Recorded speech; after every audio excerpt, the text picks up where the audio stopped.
Good morning, ABC family. Welcome back to another Kid Talks. We've been talking about rejoicing always. As we wrap up week 3 of staying at home, it might be getting harder and harder to rejoice always. But a big part of loving God and loving others is to rejoice always.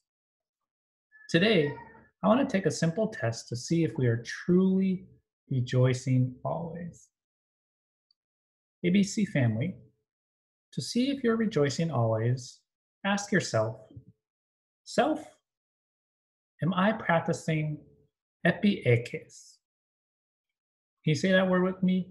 Epi-ei kes. ABC family, do you know what Epi-ei kes means?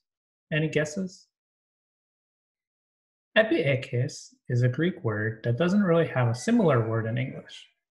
Some Bibles translate it gentleness, while others translate it kindness.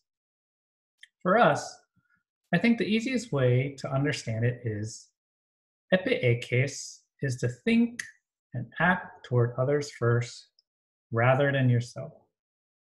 To think and act toward others first rather than yourself.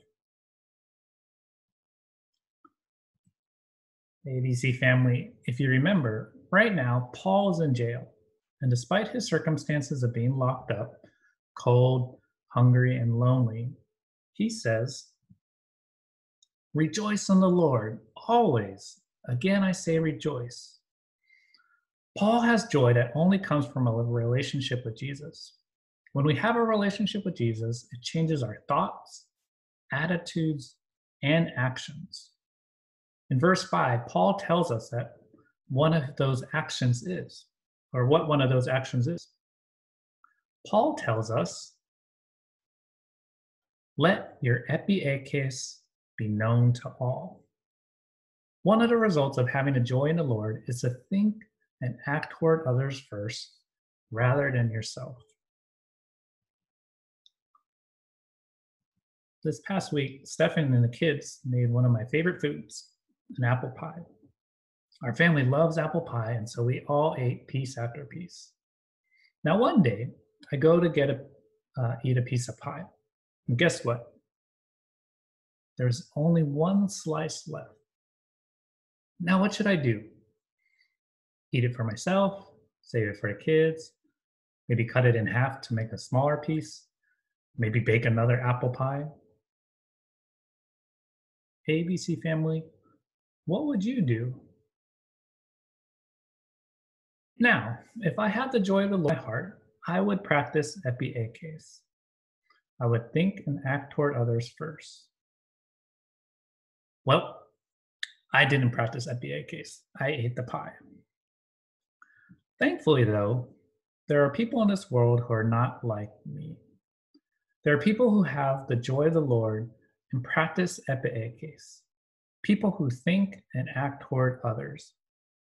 One of those people is Zachary Feng. Zachary, like many of you, is staying at home from school and self-quarantining. He could think about himself, but do you know what he did? He practiced Epi-ei kes and thought of others. Zachary decided to write letters to his friends to encourage them while they are also in quarantine. He wrote a very kind and fun letter to my daughter Sadie. Zachary lived out Philippians 4:5. Let your Epi-ei kes be known to all. ABC family, during this time of quarantine, are you living out Epi-ei kes?